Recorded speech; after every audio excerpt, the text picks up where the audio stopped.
IT, you moved to commercial bus. They're two different things, right? Totally poles apart.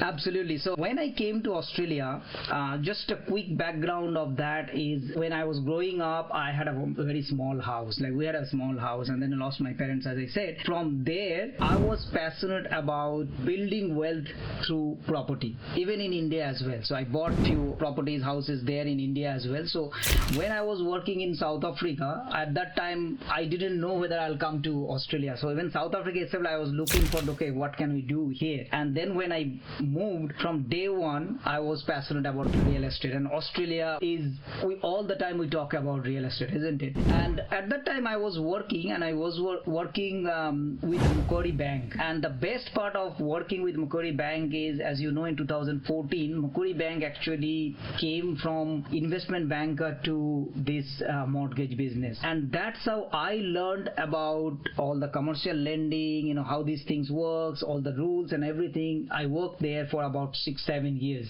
And by working there, I learned all these things, and I said that, okay, this is the way to go. Now, at the same time I was working, initially I was investing into residential real estate. Like personally, I was not like doing anything for anyone else, but I was doing for myself. But then it happened 2014, 15, 16, 17, 18, I bought quite a few residential properties.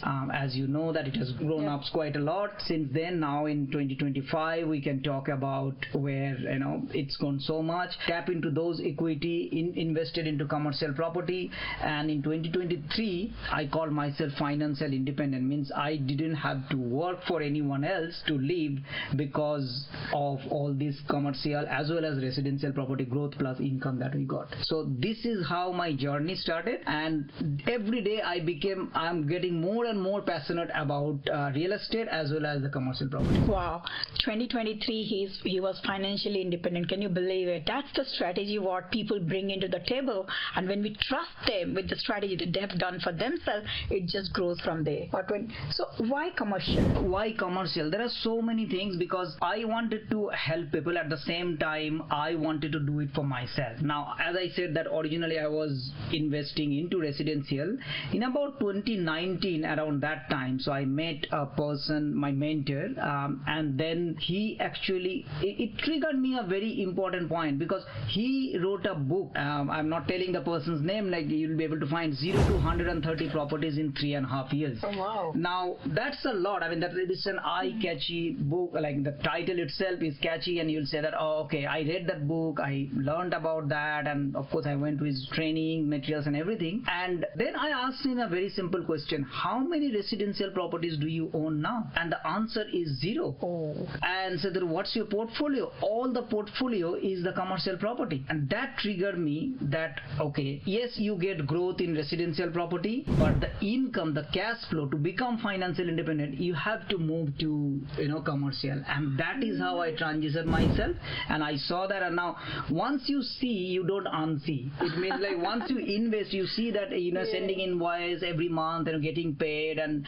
it has a lot of other intricacy, like it has plus outgoings and all. There is no going back. And that's how I started commercial, and now I'm helping others also to follow the same journey. Wow, that was an interesting point, Soumen. Like once you see that cash flow, because with Resi, you see the cash flow after 10 years or 15 years, right? But with commercial, your cash flow immediately picks up, and in every day-to-day life, you become rich. You're not waiting to be rich in 10 years. You're getting richer every day. Absolutely. And you can, even today, 2025, you can buy a commercial property, 100% loan. Now, to qualify for the 100% loan, of course, you need to tap into equity of something else. But core math is, as long as you qualify for that and you take 100% loan, it is still possible to make it positive cash flow with 100% loan. So let me just give you a quick example. Let's say a property is $1 million and it is giving you 65,000 net rent. The word net is important, which means like all the expenses, like rates, insurance, management fees, this all is paid by the tenant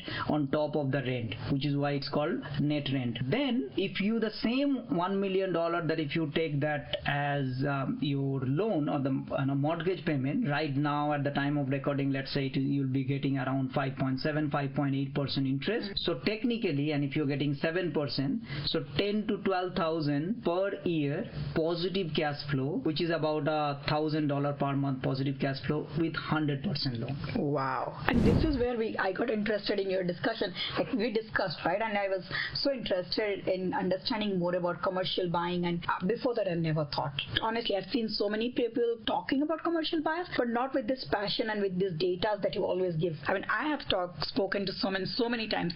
The data that he brings, you can never unsee once you have seen it.